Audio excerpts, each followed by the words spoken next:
like, one of the bad points about it, and this isn't something that you can really tell, this isn't something you can measure, but because people do so much just because, you know, for no reason other than we are friends, therefore I have to do this, is that sometimes I get the impression that some people do things they don't really want to do. They don't think about why they're doing those good things, because they don't have to, they just do it. They just know to do it.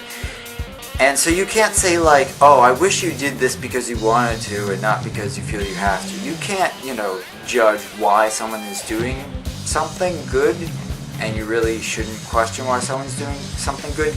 But I mean, I've had experiences where like I've asked for a favor and the person clearly didn't really want to do it.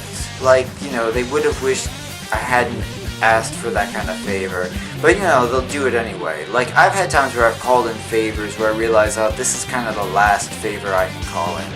I don't want to say I've taken advantage of Jung in that situation, but because people will do it regardless of, you know, whether they want to. I mean, that's, you know, the same in other cultures too. Like, I don't want to help this person, but I'll do it anyway.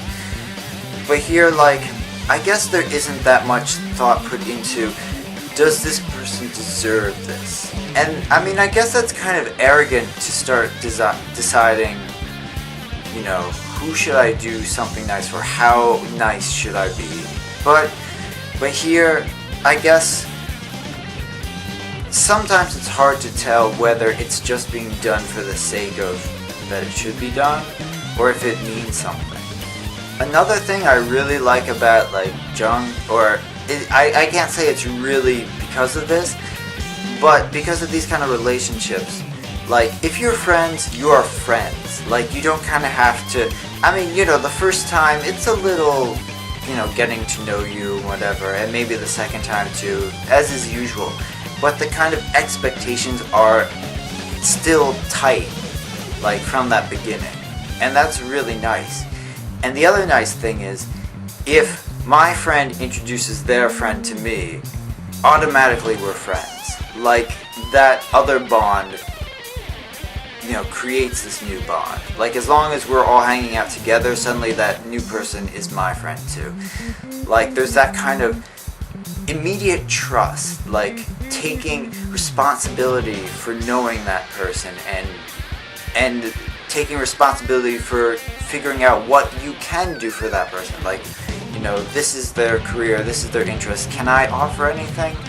Like, I really like that about Korea and Korean society, and I really try to do that too. Like if my friends come here, or if people contact me and they're like, oh, I'm coming to Korea, I will give them, you know, whatever information I can offer. If they come, I will offer to help them out. I help out my friends. I try to take care of my family members. Like, I want to kind of, I like this feeling of I'll just do it for you because I trust you. And I think that the West could use more of that. Like, I mean, I'm from New York, and people there are really skeptical and really, you know, don't trust anyone. And, I mean, that gives New York its personality. But it would be nice if there was a little more reach. Like, okay, I'll do it for you, you know? I like that about Korea.